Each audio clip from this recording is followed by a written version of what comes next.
pick a runner. You have to pick a stalker. I can pick anyone I choose. And I choose Ben Richards.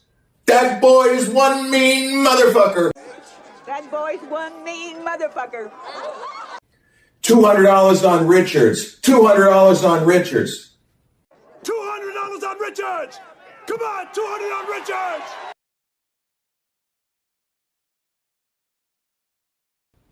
And we're back, like we never left. Welcome to the Confessions of a Not So Dangerous Mind podcast. I'd like to thank you for spending this, hopefully, happy hump day with me here in New York. Once again, we're going to skip past all that promotional jazz and get right to the guts of the episode. Today marks the 37th anniversary of the release of the Arnold Schwarzenegger film that I have seen far and away the most times from start to finish. Not because it's my favorite Arnold Schwarzenegger film, it's not even in the top 5, but because it wasn't rated R, and HBO and Cinemax were able to show it 24/7, unlike some of other Arnold's classics, which were rated R, and thus could not be shown as frequently on HBO and Cinemax. Funny how these things work. But on this day, 1987, The Running Man, the, I believe, phenomenal adaptation of Stephen King's novel, opened in theaters. And I know they're doing a remake with Glen Powell headlining it for Edgar Wright. As we speak, they're filming it. And apparently they're following the book closer than they did in the Arnold version. But it's pretty close. It's not like they took the book and turned it into something entirely different. Now, King has said a lot of different things about it. He didn't love the adaptation. He loved Arnold. But he thought they could have done a better job. Then again, he also dare criticize Stanley Kubrick's adaptation of The Shining, while at the same time acknowledging so many people have this among their favorite horror films. I just feel like Stanley got caught up in his own Kubrickness, that he didn't really do justice to my work. But I understand that I'm in the minority, but it is my work. King has said so many different things about The Shining over the years. Not quite as much with The Running Man, but it sounds as if he's excited for the new version. We'll just have to see how it shakes out. The Running Man is not a movie that I saw in theaters. The first Arnold Schwarzenegger film that I saw at the movies is actually Red Heat, which came out in '88, just before Twins. It's okay. For Arnold's kind of salad days, starting with Predator and going through Eraser, Red Heat might be the weakest film other than Jingle All the Way, which I saw in theaters. It's not very good, I don't think. But I didn't see either Predator or The Running Man in theaters. I was 13. I didn't have, autonomy to just, I'm going to go to the movies. If a movie was rated R, I couldn't get into it without a parent or guardian. Sunrise Mall in Massapequa actually tried to enforce that. It's not really a law, but regulation. We'll call it a regulation. But when it premiered on HBO, I saw it immediately on its the first night of its premiere, and I loved it. Now, I had already seen The Terminator at that point, but as far as other Arnold films, I hadn't seen Red Sonja. I didn't see either of the Conan movies, and I had not seen Raw Deal or Commando at that point. I actually preferred The Running Man to The Terminator, not because I know that it's not a better movie, but Arnold got to show a little personality. And he was already, it's a cliche to say that he was planting the seeds for superstardom, but he was showing that he was more than just an inert guy, 6'2", 250 pounds, who could grunt threats. Fuck you, asshole. Your clothes, give them to me. He showed that he had personality, that he was a natural character. And it was a reason why he was succeeding in the movie business, is because he had a way with a one-liner. And this movie has so many one-liners that are almost deliberately bad, but because it's Arnold delivering them, they work. And I put a short onto my YouTube channel today, pointing out that, now my dad was a big Arnold fan. He loved The Terminator from the first time he saw it. He wasn't into the Conan movies. He didn't see Red Sonja or Raw Deal. but he loved the first Terminator. He watched it right around the time it premiered on HBO, summer 1985, somewhere in that ballpark. Absolutely loved it. Arnold's ridiculous, on-the-nose pun, he had to split after his, spoiler alert, successful encounter with Buzzsaw, where he more or less slices the guy in two. Hence, what happened to Buzzsaw, he had to split. From 1988 until 2021, where my dad was still himself, he always said that. He never said, I'll be back. He never said, stick around, from Predator, when he throws a knife through the guy and the guy is just hanging on the wall. Stick around. He never said, how about a light? He never said, he was a real pain in the neck. He never said, considered it a divorce. He had to split. That was the line that my father adopted. Anytime we're sitting watching TV and we flip channels and there's Arnold Schwarzenegger, could be doing anything. Unprompted. My old man, APC CPA, Alan Philip Cohen, the C of SCF and Co., would always say, he had to split.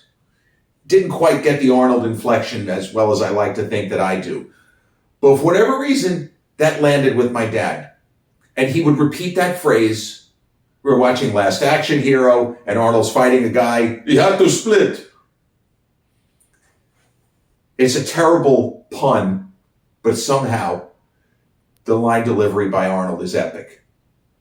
Now, The Running Man, I've always felt that Stephen King, that there was a lawsuit waiting to happen with this, but I guess he's made so much money that when other authors, let's just say, take significant inspiration from his work, unless it's almost direct plagiarism, he doesn't really seem as if he's that into it or that much waiting for a fight.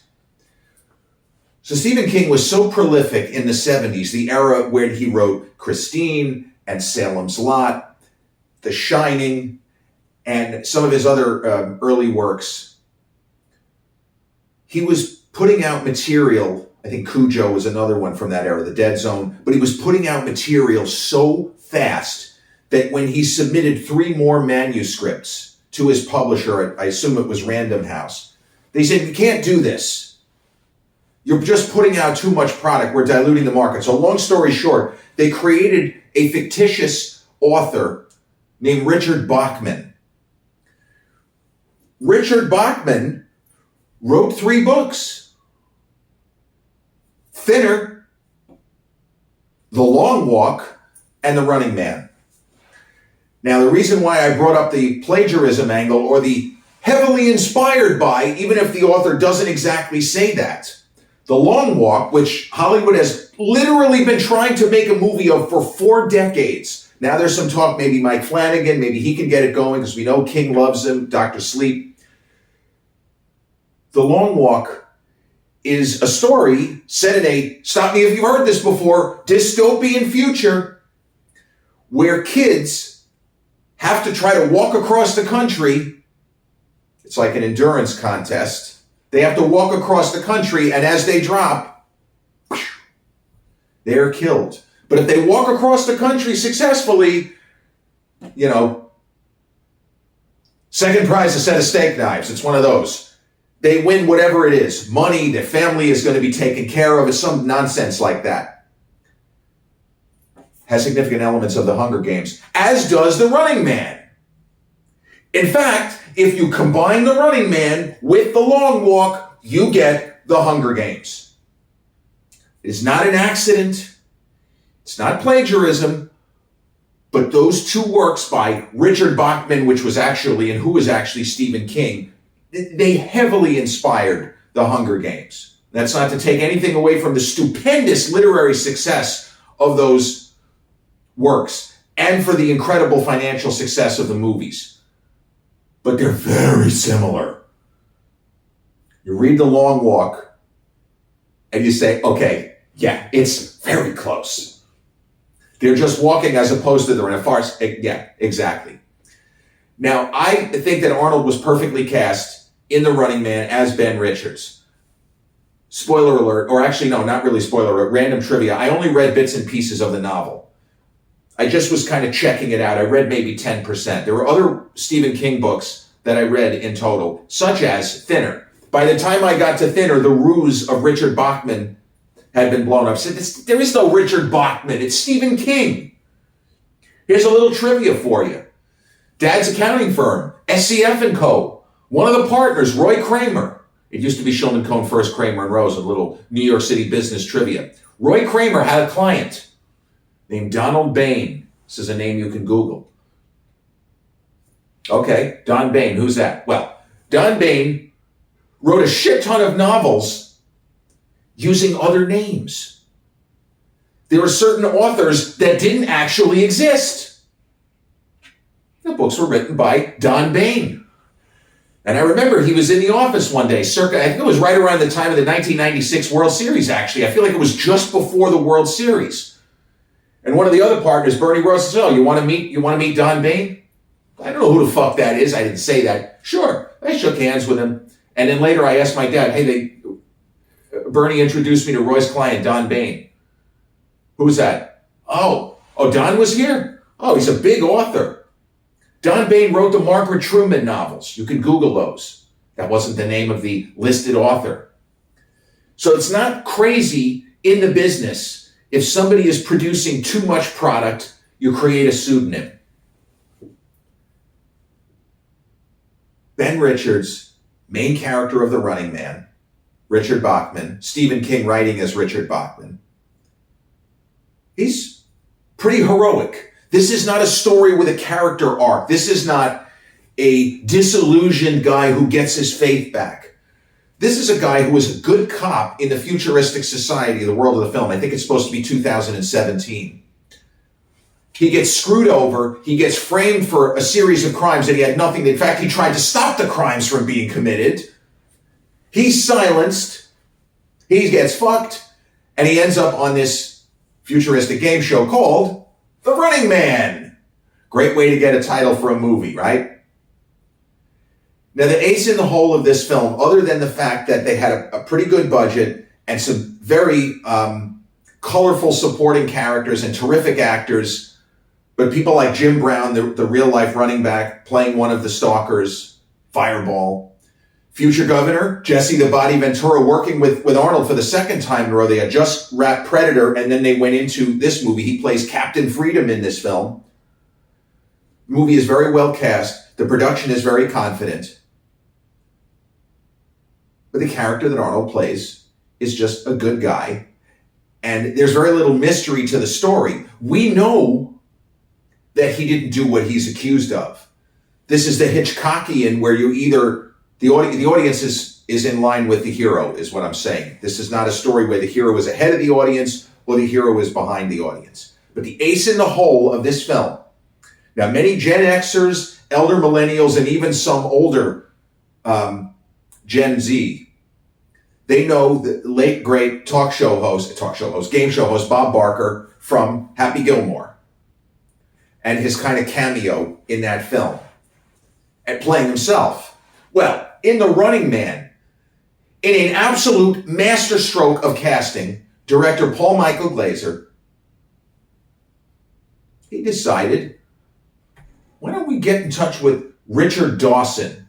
Now, for the youngins out there who might know the name and not know who he was, in bold headlines, Richard Dawson was the original host of The Family Feud. But Richard Dawson was an actor before that. He was on Hogan's Heroes, among others. He was an actor first. He was not just a game show host. Now, I didn't realize that he had been an actor. I thought, when I first saw The Running Man, long before the internet, wow, they picked a game show host to be a game show host in the movie. But Dawson was clever. And if you compare his Family Feud persona, which was fucking riot, I stand on business that Richard Dawson was the greatest game show host who ever lived, better than Bob Barker. Dawson was funny. Barker had moments of humor, but his default setting was not to try to get laughs. Dawson was funny. Survey said. Nobody could ever have uttered the phrase survey said better than Richard Dawson. So they took that guy who hadn't acted in I don't even know how many years, and they just said, okay, well, you're going to play a game show host in this movie, but he's a little dirty, he's corrupt, and he's got a vicious streak to him. Dawson nails it. He nails it. And from a broad perspective, the movie almost comes down to a battle of wills between Arnold's Ben Richards and Richard Dawson's Damon Killian. And I understand that this is not the kind of movie where you get Best Supporting Actor nomination, but man, if Dawson doesn't crush that role. And his appearances are staggered in such a way where it is very clearly a supporting performance. But he is electric every time he's on screen. And Arnold even got to cast, when I say got to cast, he was able to get them into the cast. He didn't actually do the casting. But Franco Columbo has about a 5-second clip where he's playing a guy wearing a headset, actually. He's part of the company that produces the game show. And Arnold's old buddy, the strongman, Sven Ole Thorsen, has a little bit of a bigger part. And he even gets to say the iconic line, I've got to go score some steroids. Absolute gold. But some of the other actors were stars of the day, such as Maria Conchita Alonso, who plays the woman that Richards inadvertently gets involved with when he's trying to make his escape early in the film, spoiler alert. And he always fired Yaphet Kotto, who went right from this to working with Charles Grodin, Dennis Farina, and Mr. De Niro himself, Bobby D, in one of the best movies of all time, Midnight Run, the single best buddy film ever made, mostly thanks to Charles Grodin being extraordinary. And Grodin was great. But The Running Man sets up this narrative of a good guy who gets screwed, and how is he going to turn the tables on his accusers, pursuers, tormentors, whatever word you want to use. And Arnold of this particular era, I hate to say it this way, he's a lot smaller than he had been in Predator. He lost a lot of weight, as Jesse, I'm sure, would talk about it today. They all lost weight on the set of Predator, except maybe Carl Weathers.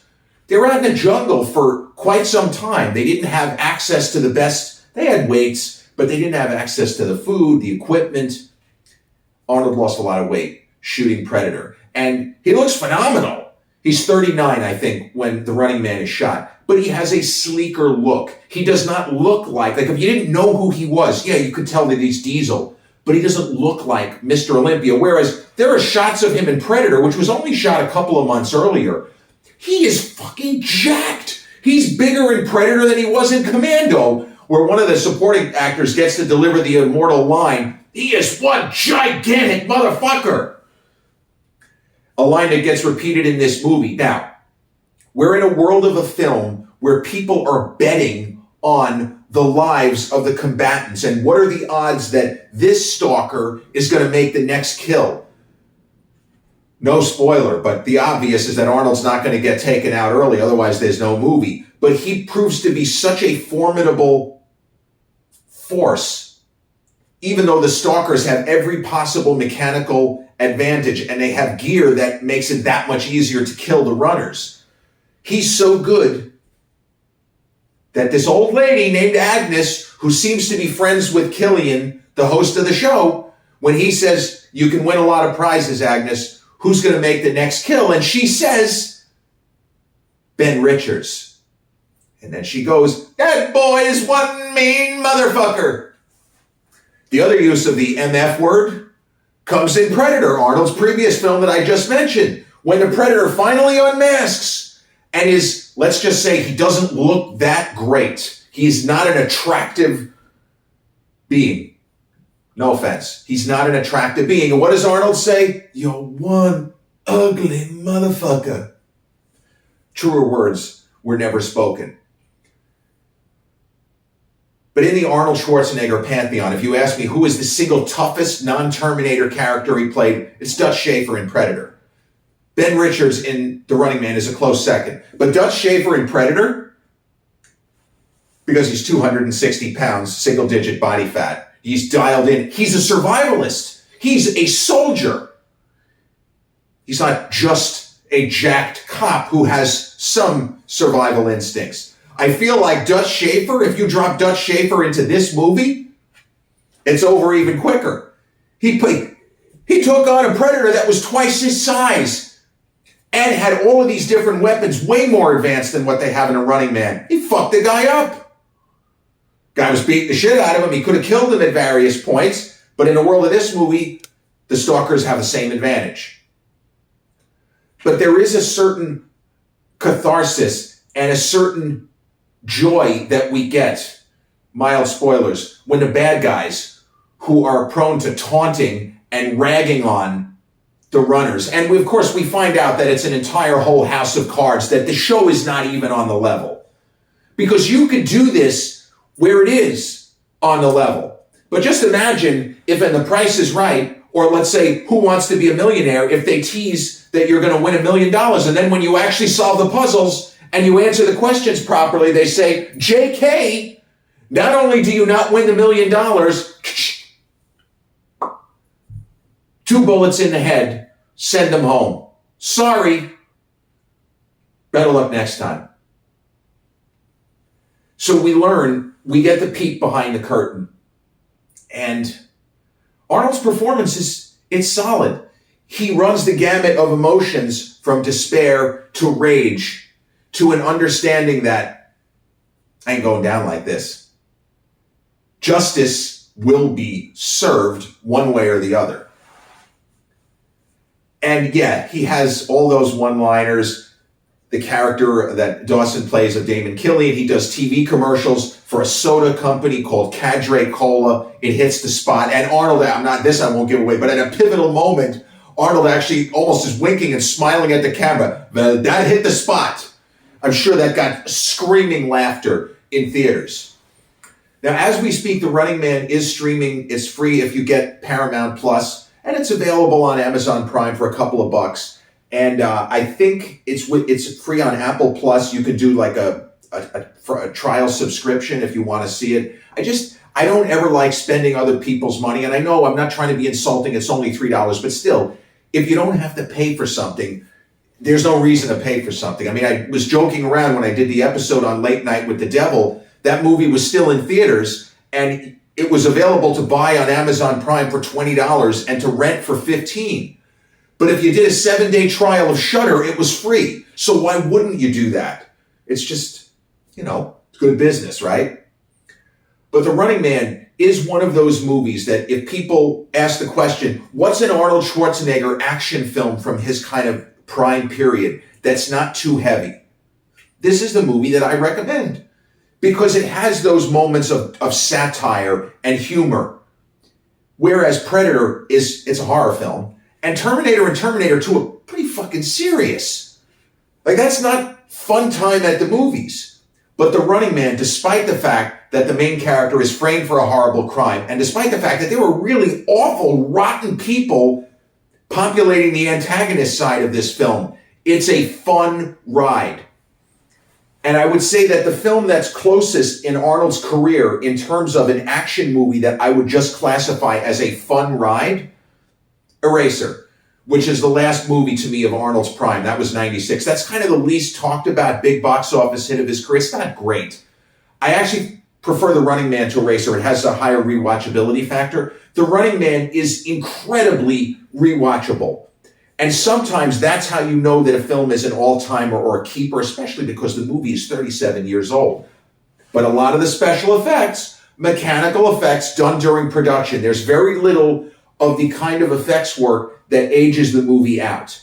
And that's something a lot of people said about Terminator 2. There was a sense that the morphing was going to age the film and it wasn't going to age well. It's aged brilliantly. Because there are a ton of practical effects in that film too, like with the freeway chase and the tractor trailer in the LA County Reservoir. But The Running Man, 37 years old today, not a great movie, but a super entertaining 8 out of 10, 4 stars out of 5, and an immensely rewatchable film. And honestly, I only know a couple of people who've seen this movie and just, it's okay. I don't know, does it make my Arnold top 5? If I have to go with a top 5, see, because I love Arnold in comedies, So Twins is going to make a top 5. And it will go Predator, Terminator, Terminator 2, Total Recall. That means I'm leaving out True Lies. So we could say that True Lies and Twins are tied. But Total Recall has to be up there, and Predator has to be up there. But The Running Man, it's not like, oh, it's out of his top 10. No. It's very comfortably in my, let's say, top 6. It's super entertaining, and it's very funny. And the satire lands. And it's not that far-fetched. Because we see some of the reality TV shows, and nobody wants anyone to die. But it's just it goes a little bit further than what you could see happening in something like The Hunger Games, or what Stephen King tried to do with, and succeeded in the book brilliantly, with The Long Walk. Now, I remember as a kid, I didn't realize that one of the characters, people in the so-called resistance, is played by Mick Fleetwood. And there is a moment where his group is about to override the broadcast signal and finally show that Ben Richards was in fact framed. And so Mick Fleetwood's character, he plays a character called Mick, he kind of figures it out, and his task is done. And he just randomly says out loud, "Mr. Spock, you have the con." And one of the young characters just goes, "Who's Mr. Spock?" And even me, seeing it, understanding, okay, this takes place 30 years in the future. This guy has no idea, he knows nothing of Star Trek. "Who's Mr. Spock?" And then Mick Fleetwood kind of looks at him. Yeah. But that's the kind of satire and the kind of dark humor and in-jokes that this movie contains, and is really succeeds hugely while doing so. The Running Man, directed by Paul Michael Glaser, released on this day, 1987. An Arnold Schwarzenegger classic. Co-starring Maria Conchita Alonso, Yaphet Kotto, and a phenomenal, late greatest game show host who ever lived, playing a game show host in this movie, Richard Dawson. This has been episode 356 of the Confessions of a Not So Dangerous Mind podcast. I'd like to thank you all for spending some of your, hopefully, happy hump day with me here in New York. If you check out this episode on the YouTube channel, haven't done so already, please click like, subscribe, comment, share, turn on those notifications. Or if you catch this episode on the audio platforms such as Podbean, Spotify, iTunes, or the others in which we're hosted, same general rule applies. Click like, subscribe, share, and turn on those notifications. I'll be back with a new episode real soon. Till then, I'll be back. Peace.